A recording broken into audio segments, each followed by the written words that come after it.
Hey, sports fans, this is Robert with WTP Sports here live on this Sunday morning, ready to talk college football's top teams on both sides of the ball. Us here at WTP Sports, we got together and we talked about some of the teams that we felt like would have top 10 defenses on both sides of the ball on offense and defense. There are quite a few teams that we came up with, 8 teams to be exact.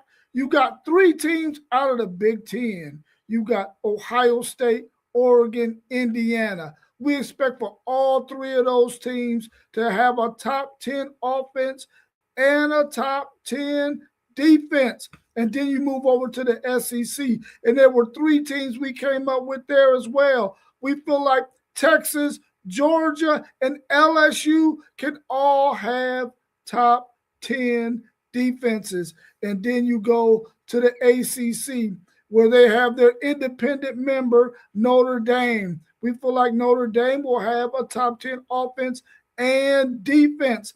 And then last but not least, the Miami Hurricanes. We feel like they will have a top 10 offense and a top 10 defense.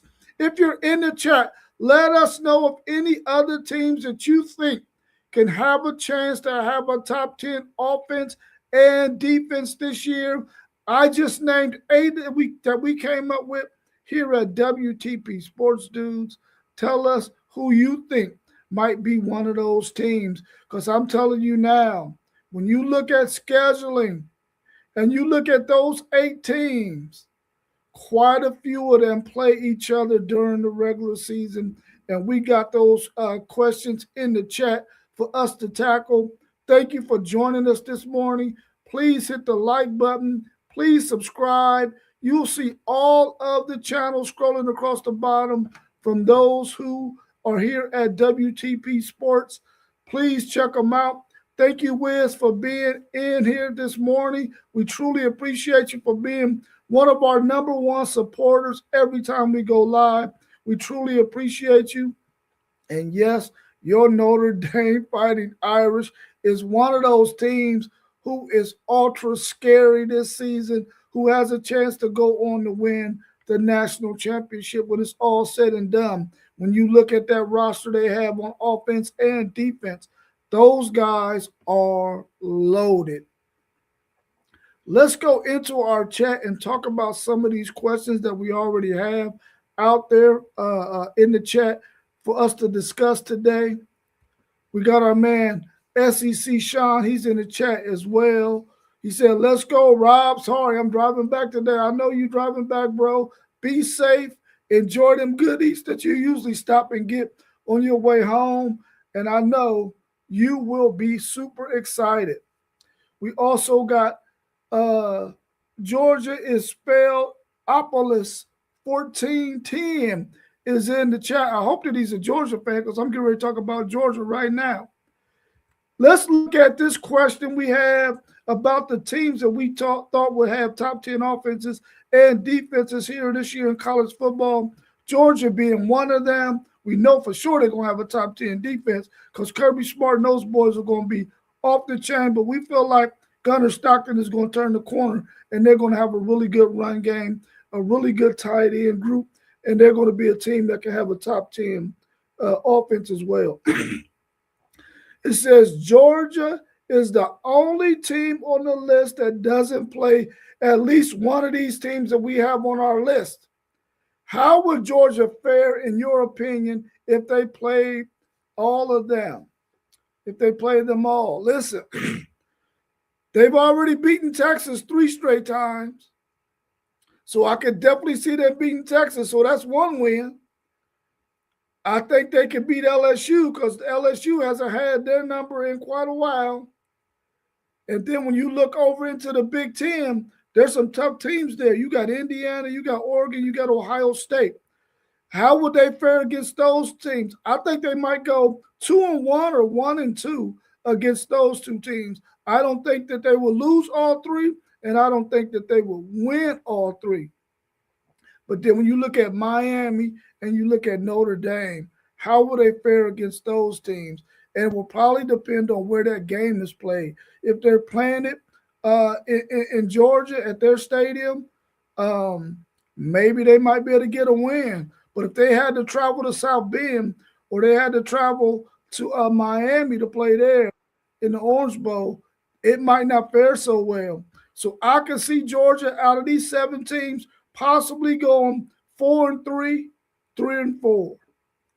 If I was somebody who had to predict that. Let's bring our man T1 into this discussion. T1, how you feeling this morning? Feeling great, feeling great, feeling great. How you doing, big bro? I'm doing good, bro. Appreciate you joining us.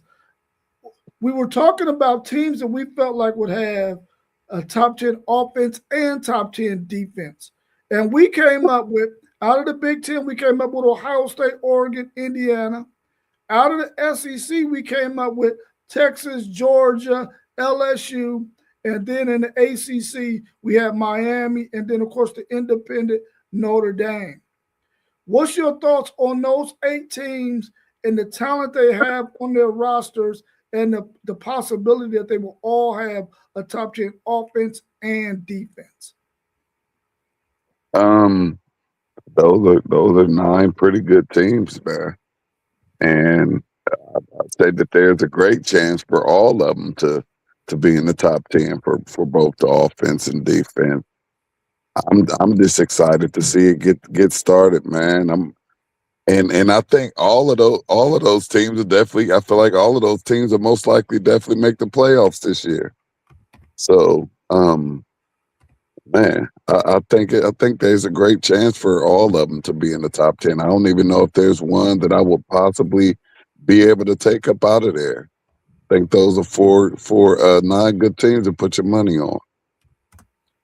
Yeah, I totally agree with you because I think all of them have an opportunity to definitely make it to the college football playoffs. And once you get there, you can make a nice little run.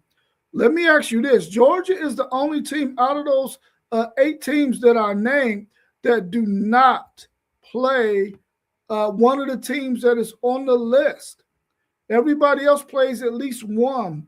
How do you think Georgia will fare against an Ohio State, against an Indiana, a Oregon, a Miami, a Texas, a LSU, or a Notre Dame if they were to face them? And for me, it depended on if it was on the road or if it was at home, or how the outcome would be. What is your thoughts on Georgia against those other 7 teams? Yeah, I don't. As highly as they talk about the SEC, man, I'm not sure if Georgia will be prepared for those teams because those all of those teams have some pretty nice schedules, and I understand that Georgia plays in the SEC, and they're gonna act like Georgia, has a dog fight every single week. But if they don't have any of those 8 teams on that schedule to give them that top 5, top 10 offensive and defensive battle, I mean, you need those type of games to prepare you for when you get into a dogfight. I think it could hurt them a little bit. Yeah, I agree with you on that. It will be very, very tough because I'm not sure. I know Georgia's going to have a really good run game, and their tight end pass game is going to be good. I don't know who they're going to get to replace those receivers that they had last year. At least the one that went on to the NFL. So if Georgia can do that, we know they're going to be good defensively and they can stop some people. But if they got to go on the road and play some of these teams, I think that the outcome would be less than 500. But if they get to play at home, four out of the 4 out of the 7, then I think they could be over 500. Yeah, but let's say this too: if any team can do it, pull off something like that, it could be a team like Georgia. It could be a team Georgia like could have that schedule where they, possibly staying healthy, not having no like big major bangers. But a team like Georgia could go in there and still pop a Notre Dame or LSU or somebody. So if anybody could do it, Georgia can. Yeah, I definitely agree with that. Let's go to our next question that we got on the docket.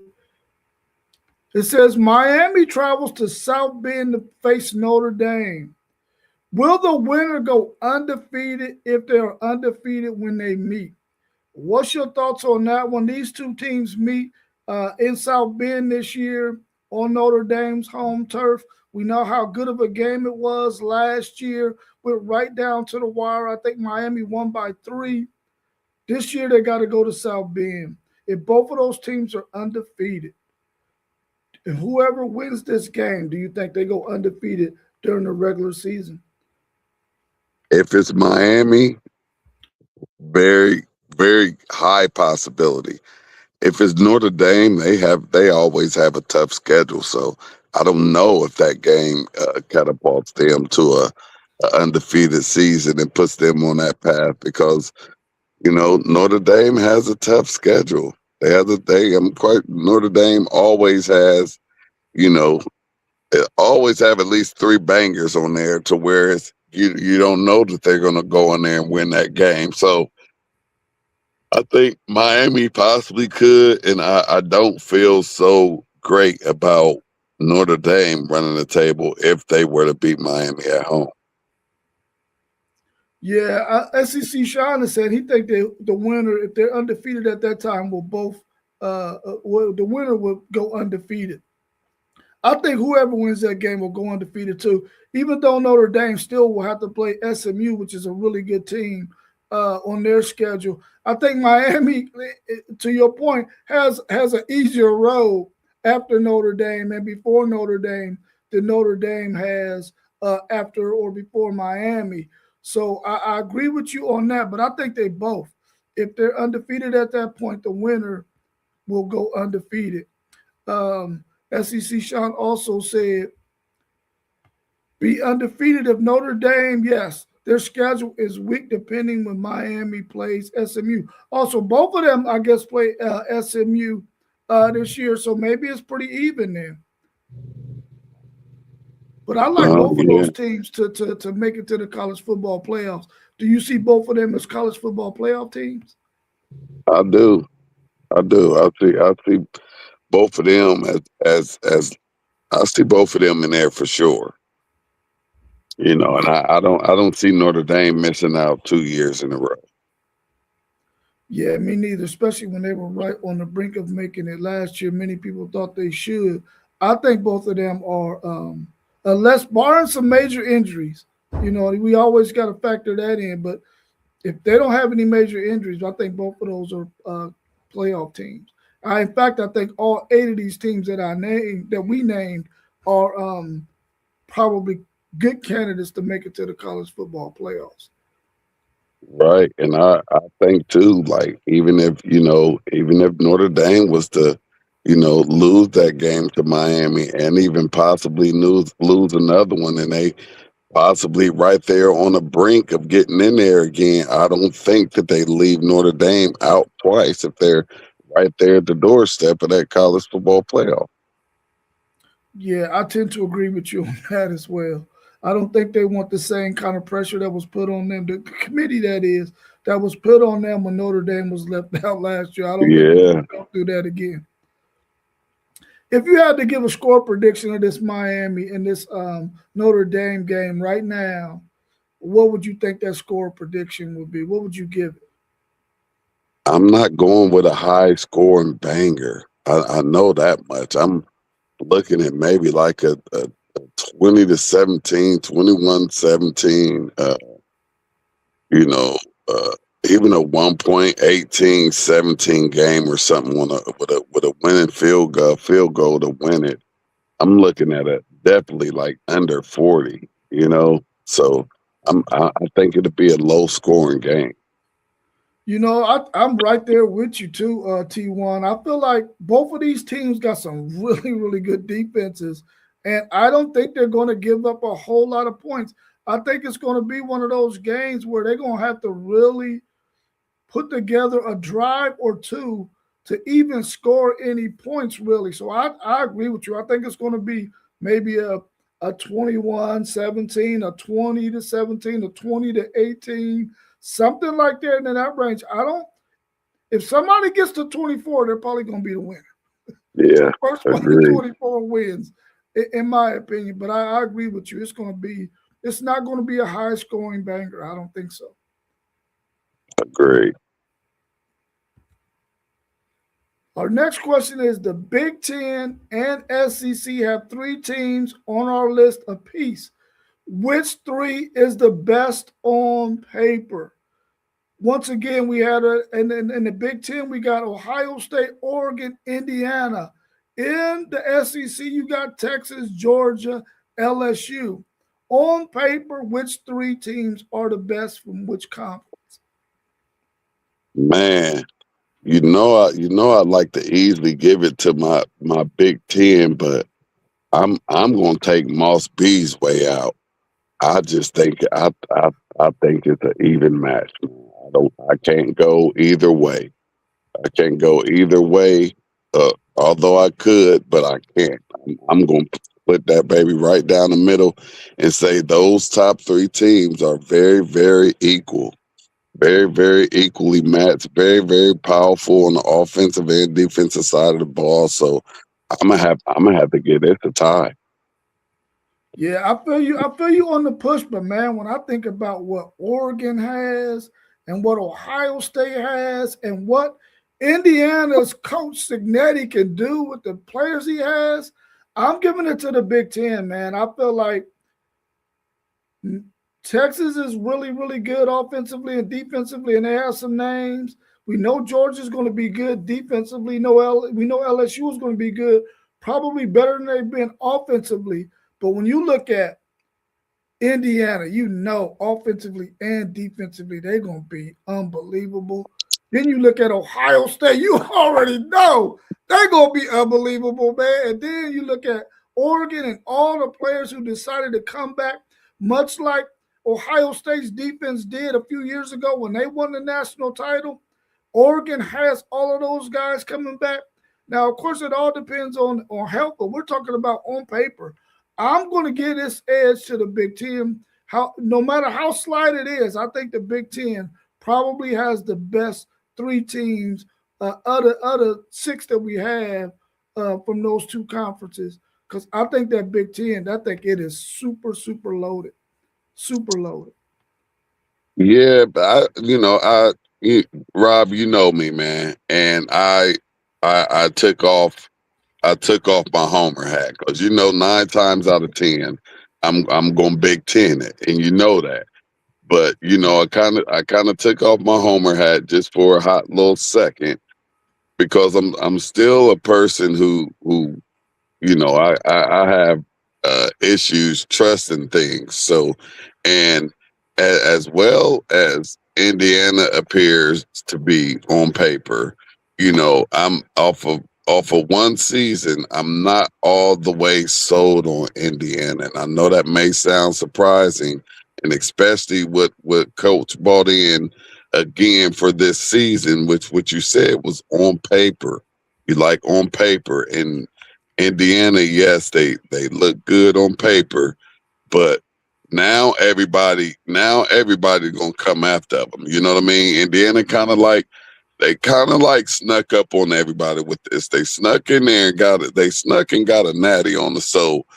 We gonna have to see if Sid can keep this train rolling and keep Indiana at a high level. I'm gonna have to see him do it at one more again before I just say, okay, Indiana is gonna year in and year out be one of those top five teams in the country. So, and then I think Oregon is Oregon. Oregon can have a great regular season, and then they could get into the college football playoffs and not do too much damage. So, I'm like I say, I took my hat off a little bit, and I treated Oregon and Indiana like they are not as consistent as Ohio State. Ohio State is consistently winning 10 games at least a year. So, um, and so is Oregon, but Oregon is consistently getting to the playoffs and not making no noise. So, that's why I split that baby down the middle. And I still a little bit, know what those top SEC teams can do. And they can get into the playoffs and win some games. So, and it seems like it's about time for Texas to do that. And LSU, they didn't revamped over there, and they're trying to make their Indiana type run with their new coach. So, that's why I said I'm gonna split it down the middle because those are six great things. I agree with you on that. Thanks, Tim. 18, 188. Thank you for joining us again. We truly appreciate you joining us every time we go live here at WTP Sports. We truly appreciate you. Let me get you because you mentioned Signetti. I want to get your thoughts on this because we talked about it yesterday. And I made the statement that I don't think outside of Signetti going to the NFL that he will go anywhere else in college. But then post game threw out maybe he would go to Alabama. Do you think Alabama will be the only school that he would leave Indiana for? No, I think he would. I think he would possibly go to uh, another high profile university with a great football system. But we know it's always going to be about that money. So if somebody throws him out, just a huge bag, and it's one of those, top ACC teams, or you know even the Notre Dame. So yes, I could see him leaving Indiana. That's what happens in college football, college basketball now. You never know where anybody can end up, whether that be a player or a coach. Nobody is safe now. So yes, I definitely could see him anywhere that's going to give him that bag and give him the opportunity to put a team together to compete for a national championship. Yeah, I think it's gotten a little easier for him to get people to come to Indiana, but I don't know about from the high school ranks yet. Now he's been able to get some really good transfer portal players to come to Indiana because of what they've seen Indiana do. But I don't know if Indiana is a destination for some of the great high school players, even though they did get the number one or number two wide receiver coming out of high school next year.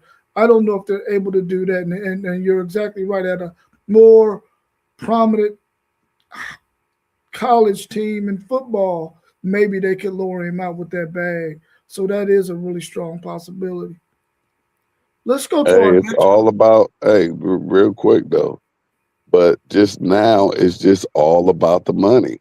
Like if Indiana is going to spend a bag for players to come to Indiana, they're going to continue to come because Indiana hasn't been a school where people were just freely going to play football, and he is getting these young men to come to Indiana, which just within itself is unbelievable. To think now we're in 2026 and players want to go to Indiana to play football. Now, that's why Yeah, money rules. yeah. Time 18-188. I thought the same thing. I felt like only place Signetti would go to the NFL. And I believe you're saying the same thing. I would love to see him at the Pittsburgh Steelers. I think Pittsburgh Steelers fans would love to see him there too, especially the way he has such a attention to detail and how disciplined he is. That's the kind of organization the Pittsburgh Steelers are as well. So I could definitely see him going to the NFL. But post game, he feels like he don't think that Signetti has any interest in the NFL. So, I mean, I guess we just got conflicting thoughts on that when it comes to Kurt Signetti and possibly going to another college team or going to the NFL because I really feel like somebody could throw him the bag and maybe lower him away from Indiana. But Indiana is one of those schools right now that's saying, listen, whatever the bag is, we got it too. We will give it to you. So maybe he stays put. I don't feel like I don't think that he'll be as successful in the NFL now. I Yeah, think that he would go and and be right back in college within a few years. He's successful now because of the way that the college football landscape is now and the things that these universities are able to do to put together a really, really nice team. You don't have that in the NFL. You don't have the luxury of putting together a power team because you have more money or because you have enough money to do that. He's See, a lot of these college coaches need to stay in college. Like it's known that your college coaches aren't going to the NFL and lighting it up like the players are. So I think he should stay put. And if he does go anywhere, he better stay in college. Yeah, I think SEC Sean doesn't think he has the person. Well, he doesn't have a personality fit for the NFL, and that could possibly be true. Um, I mean, we'll have to wait and see on that. Maybe that's something that happens down the road. But I want to talk to real quick to Penn State Sports Talk 24/7. Yesterday we did our Big Ten preseason preview, and we brought Penn State in at number 7. And we are really high on Matt Campbell, the players he brought in, Rocco Beck, and everything that we know that Matt Campbell can do. Because I believe his style of play fits the Big Ten perfectly. I think that's what he wants to do. And he gave my Texas Longhorns fits when he was at Iowa State. And I think in a couple of years, we're really going to see Matt Campbell bring Penn State back to prominence. I know we had him at 7 behind the likes of Oregon, Ohio State, Indiana, Michigan, USC, Iowa. But I think that they could definitely get into that top 5. For one, they got the schedule to be able to do it. And for two, I think whenever you got a quarterback like Rocco Beck, who is a freaking gamer, that guy can play some football at this level. I think they're going to have an opportunity to be really good. And their schedule is so nice for them to go at least 10-2, 11-1, that we could possibly be talking about this Penn State team being higher ranked than what we had them at 7 in the preseason. So thank you for that question and those comments. We really truly appreciate that. Let's go to our next question that we had in the chat, and then we'll get to some more that we have from other people that are in the chat. It says, Texas being one of the schools that we had that we believe will have a top 10 offense and defense, will face Ohio State at home and LSU on the road. How important is it for Texas not to go 0-2, because their chances of making the college football playoffs will be kind of jacked up? Maybe I need to read that question again. Texas will face Ohio State at home and LSU on the road. How important is it that Texas doesn't go 0-2 for their college football playoff hopes? T1, how important is it that Texas does not go 0-2 in those two games? It's very important. Those are their top 2 games. So they don't want to go on to. If they go on to, they don't say Texas that they aren't ready for the big boys. So they have to win one of those games. They have to. But I will say this as well: if they were to drop those 2 games and win the remaining 10, they're in the college football playoffs, and those games didn't hurt them. They just built them up and got them ready for the college football playoffs. So although they have to win one of those games, if they don't, but they go undefeated, they're okay at 10-2. So, and if they drop a third one, if they drop a third one and go 9-3, I don't know. The question could be, could a 9-3 team hop up in these playoffs with a crazy schedule? But I think that they have to win one of those games. But like I said, if they lose both of them and go undefeated, they're good. And I guess we could say like last year, if you lose a third, they lose both of them and lose a third when they're out the playoffs. So they do have to win one of those games. Yeah, I agree with you. I think they got to go at least 1-2. I mean, 1-1 in these two games, simply because if they lose to Ohio State in week 2, they don't get LSU until week 10. But they got to beat LSU if they lose to Ohio State. And if they beat Ohio State, then they got a little bit of wiggle room against LSU if they are still undefeated at that point. The thing that concerns me about this whole Texas schedule is the fact that they have a really tough schedule. Them and Ohio State, they have two of the toughest schedules in college football this year. But Texas, they got an 8-game gauntlet where they get no buys in the SEC. And that's going to be really, really tough for Texas to navigate, especially when you got to go to LSU, you got to go to Tennessee. You already going to have your game against Oklahoma, which is a rivalry game. And then you finish the season. Just imagine if they are 9-2 at that point, and they play Texas A&M at Texas A&M in the last game of the season. They could easily end up 9-3 on the outside looking in like they were last year with those 3 losses. Even though a loss to Ohio State, LSU, and Texas A&M will be better than that loss that they had against Florida, I still don't think that the committee is ready to put a 9-3 team in unless the landscape in that top 12 has some other 9-3 teams in it. And we'll just have to wait and see on that. But that I definitely believe they got to win one of those 2 games. Otherwise, they're going to put themselves in a really bad predicament, in my opinion. Let's check the Man, chat real quick and see what we got going on out there. SEC Sean said, let me go up a little bit more.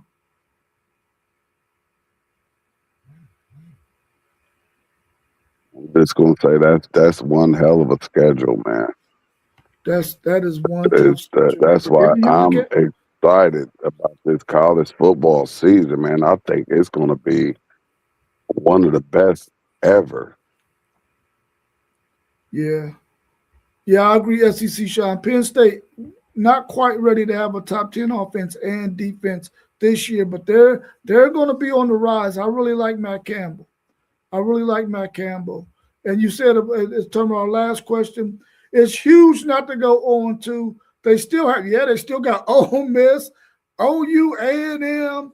I mean, they got a really tough schedule, man. And I think it's going to be really, really tough. But I think there's somebody that we got on our list that has a slightly tougher schedule than Texas, and we're going to get to them here in a little bit. But right now, let's go to our next question that we had in our chat. It says, Indiana and Oregon face Ohio State. Which one, if either, can afford to lose that game? We got Indiana, we got Oregon. They both face Ohio State. Can either one of them afford to lose that game, Indiana or Oregon, in your opinion, T1? You saying can Indiana afford to lose against Ohio State? Yeah, Indiana and Oregon can both afford to lose to Ohio State. Ohio State can't afford to lose to Indiana and go back to back losses to Indiana for the first time in program history. So that's a huge game, and that's something that people not even thinking about. But Ohio State has to beat Indiana. I know that much, but Indiana or Oregon can afford to lose to Ohio State. 10-2 will get you into that college football playoff. Yeah, I feel like either one of them could possibly afford to lose to Ohio State. Oregon has, I think, a tougher schedule than Indiana does. They still will have to they still have to play USC, Washington, and I think UCLA. And they might even have Michigan or somebody like that on their schedule. Of course, Oregon and Indiana, they don't play each other, so that bodes well for those two. But I think they both can afford to lose to Ohio State and still be right in the thick of things, simply because they don't have the kind of schedule that Ohio State has in front of them, um, or around them or behind them. Ohio State has a really, really tough football schedule this year, but they're one of the best teams in the country year in and year out. And we're going to get to see them navigate that schedule. College football this year is going to be unbelievable, man. It's going to be Yeah, unbelievable. Let's all go see right. what we got down in the comments before we go to our next question. Let's see what our chat has to say so far. Our man SEC Sean says, I think Oregon can more than Indiana. I probably on the other side of that SEC Sean. I probably feel like Indiana could lose to Ohio State more than Oregon because I think Indiana has a slightly less tougher schedule than Oregon. I think Oregon might play a couple of more of those better teams in the Big Ten than Indiana. So I'm right on the other side. But you know what? You probably got the schedule board up in front of you, and you probably comparing all those notes. So you might be right, SEC Sean. You might be right. Let's go to our next question. It says Ohio State plays three other teams on our list. We got 8 teams on our list, and Ohio State plays 3 of them. They play Oregon, they play Indiana, and they play Texas. They got to travel to Austin, and they got to travel to Bloomington to play Indiana and Austin to play Texas. They get Oregon at home. Ohio State, will they go 3-0, 2-1, 1-2, or 0-3? What's your answer, T1? Them is your 3 and boys 0. now. Them is your 3 and 0. boys. 3 and 0, baby. 3 and 0. I'm like you said, this college football season is going to be exciting, and I can't wait to see my hungry Buckeyes get out there and do what they do against these top teams, man. I got 3 and 0. I'm not even thinking of a possibility of a 2 and 1 or a 1 and 2. I got a flat out 3 and 0, and I'm sorry to say this, big bro, but we're gonna go down there to Texas and we're gonna do what we do best, and that's win and silence some home fans out there. I'm 3 and 0, bro. I'm 3 and 0. I don't see nobody popping us. Yeah, I'm gonna tell you right now. If Ohio State goes 3-0 against those 3 teams, they will have to be crowned as the best team in college football at that point anyway, because those are going to be you got to travel to Indiana and to Austin. Austin week 2, man. I'm telling you right now, if they go 3-0, yeah, you're gonna have to say that they're the best team in the country at that point. But I definitely need them to go to at least 2-1, and that one loss got to be to my Longhorns. We have got to win this game, man. Listen, if you think about it, he's 0-2, Steve Sarkisian, that is, against Ryan Day. He got to get that win, man. That's one of the clouds that's hanging over Steve Sarkisian's head. He hasn't been able to beat Ryan Day.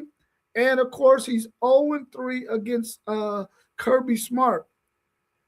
He got to get wins against those kind of coaches who are always at the top of college football. And, of course, he's 0-1 against Kellen DeBoer too at Alabama now, but when he was at Washington. No, matter of fact, he's 0-2 against Kellen DeBoer because he lost 2 years in a row in bowl games to Washington.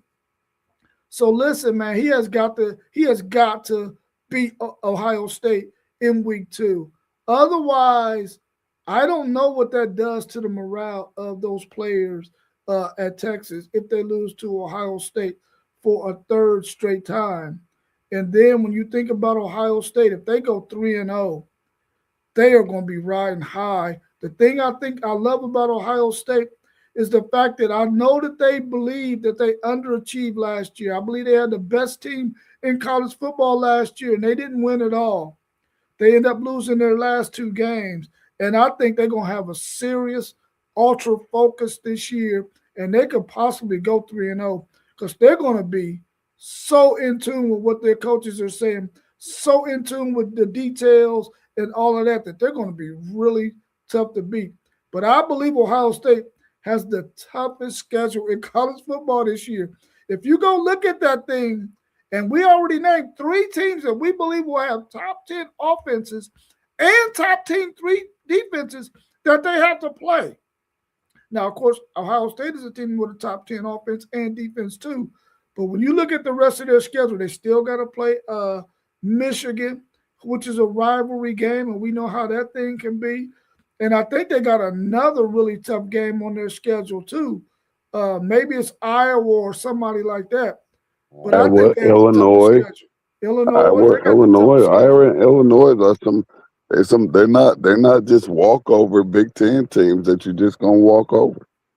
Yeah, I agree. They might even play somebody else on the West Coast, maybe a UCLA or somebody like that. And I think UCLA came in at 10 on our list in our preseason rankings for the Big Ten. But I think Ohio State has the toughest schedule in college football. And I think Texas is probably a close second. But both of them got some really tough schedules this year. And it's going to make college football so freaking exciting week in and week out. Hey, but the history with the last time we had the home and home with Texas, we split them. So, you know, there's a possibility that Texas could get us at home, and so that's definitely going to be probably one of the games of the year in just week two. So, that's definitely all eyes are going to be on Austin week two of that college football season. And Austin Texas needs that victory against Ohio State. They need that victory against Ohio State, just like Ohio State needs that victory when we play Indiana again. We cannot drop two straight against Indiana. That goes against everything that our program stands for. Yeah, I agree with you on that. That was a really good take right there, T1. Let's go to the last question that we had in the chat that we had from last night. But we'll go through the chat and see if there's any more statements or questions out there. Which of these eight teams has the toughest road to try and make it to the college football playoffs? Those teams again are Oregon, Ohio State, Indiana, Georgia, LSU, Texas, Notre Dame, and Miami. Of those eight teams, who do you think has the toughest road to try and make it to the college football playoffs? I think Ohio State and Texas, man. I think those teams, although all of those teams, they're going to have to fight.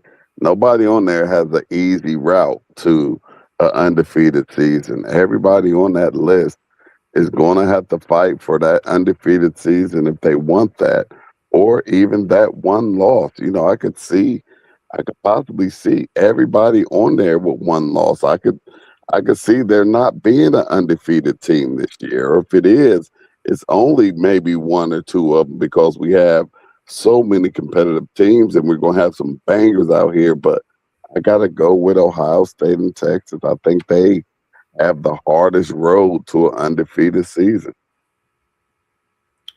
Yeah, I agree with you. I think Ohio State has the toughest road simply because of the schedule that they have. They have a really, really tough schedule, but man, they are a really, really good football team. But I think week in and week out, Ohio State is going to have the opportunity to really play against some really good opponents, which is really going to help them going into the college football playoffs. So if they navigate it to where they make it to the college football playoffs, they're probably going to be the best prepared team to make a run in the college football playoffs, in my opinion, based on their schedule. And I feel like Texas is a really close second to being the same way because of the strength of their schedule, too, especially once you get past Oklahoma. They got a stretch of, well, I think Oklahoma is one of the games because their bye is right before the Oklahoma game. They got 8 straight SEC games that they got to play. I think 3 of them are on the road and 4 of them are at home. No, 5 of them are at home and 3 of them are on the road. And that's going to be really, really, really tough to navigate, man. And they got to go to A&M. They got to go to Missouri, and they got to go to LSU. That they still play Ole Miss. So I think they got a really tough schedule now. Of course, they play Arkansas, but Arkansas we had them coming in last in the SEC preseason ranking. So I don't think that's going to be too much of an issue, even though that's a semi-rival game. I just feel like those two teams really had the toughest schedule out there. Oregon may have a close third because I think they got to play all of the West Coast schools and then they got to play against Ohio State. So it's going to be tough, but you're exactly right. All of them have a slate that they got to run that's going to be really tough. It's going to prepare them for the college football playoffs. But I just feel like Texas and Ohio State will probably be the most prepared if they make it to the college football playoffs because of the slate they have to run. I just hope all of these teams stay healthy and are able to put the product out there on the field that we all, as college football fans, are looking forward to seeing. Is there anything else you want to touch on before we wrap up for today? Nah, I'm just going to piggyback off what you just said, and I pray that college football has one of the healthiest seasons that they've had in a long time. I don't want to see any of these high profile athletes, going out in week 2, week 3 of the season and, kind of destroying the hopes of these teams, college football playoff bids and hopes. So I just pray that we have a healthy season because I think this college football season is going to be bananas. And we do know and understand that injuries are a part of the game, and that's when other players get their opportunity to shine and put their name on a map. So I still would like for a healthy season, but we know this is college football, and you have injuries, and you have those next in line players who you don't know, like who will pop out on the scene this year that nobody's talked about. Nobody knows. They might be number 2 on the depth chart or number 3 on the depth chart. It's That's the one interesting thing about college football. You have injuries and somebody gets to step in and gets to have an opportunity to become a household name. So I hope everybody can stay healthy, which I know it's just that's not a part of football. But I just hope and pray that these young men can stay healthy. We can actually get one of the best college football seasons that we've seen in a very long time. Yeah, I agree. And SEC Sean made a really good. It's a really good point right here. He was saying that Ohio State and Texas will be the best prepared, but they also might be the most beat up down that stretch because of those grueling games that they have to play. And to your point, we want these guys to be healthy, but we know it's football, and there's going to be some injuries that may not keep people out of games, but everybody's going to be banged up. You can't go through a whole entire 12 game stretch with playing against the physical teams that you're going to play and not be a little banged up. We just hope that nobody suffers any season any injuries so that we can get the best college football possible out there. I think this college football season is loaded with some incredible football players. If you look at the quarterback room, the running back room, the wide receiver rooms, the tight end rooms, offensive line, defensive tackles, defensive ends, linebackers, cornerbacks, safeties, even special teams guys, man, we're looking at some of the best freaking talent that I've seen in a long time. And it's always been great talent. But this year in particular seems like it is just overflowing with talent all over the place. And I'm anxious to see this college football season. Please continue to tune in to WTP Sports. We're going to be back again on Tuesday at 7:45, then again on Wednesday at 7:45, then again on Thursday at 7:45, then again on Saturday morning at 10 a.m., and again Sunday at 9 a.m. So please hit the like button, subscribe to all the channels you see scrolling across the bottom. Check us out on Patreon and Spotify at WTP Sports Dudes 2026. And also go check out our website, WTPSportsDudes.com. We will see you again on Tuesday. Make sure Hey, you I'm gonna hit say that something. bell. I got one more thing. Off of what we were just talking about All right, go ahead. before we hop up out of here. And that's another great thing about this NIL era. And if you do plan on going to that college football playoff, and because we do have it now where I don't care what your schedule is, you're going to have some bangers. You can be beat up at the end of this season, but this NIL has made it to where you better be three deep. You know, back in it before this NIL thing, it was only two deep. If you was third string, you probably wasn't touching the field. Now that third string player is on the field. Why? Because we got to make sure that we're keeping our players fresh. Because now you're going to have to play what 16 games if you get to the if you get to that final game, you could possibly be playing 16 games. So you're going to have to try to keep those players as fresh as you can for as long as you can. And that third player on a depth chart, they have to be ready and available to play right now. And not just because of injury, but just because we need to make sure that we can keep those players fresh. So you need to have a deep, talented roster. You can't just throw a third stringer out there just to give somebody a breather because you'll get popped in that one play because you got that third stringer out there that's not ready. So even the third string now has to be playing a first team caliber football if you want your team to go deep into this college football season and make that playoff and go deep, make a deep run into the playoff. So now the third string players have become even more important to these universities making the run out here. Oh, I totally agree with that. That's a really, really good take right there. And on Tuesday, we're going to be doing the top 10 linebacker show.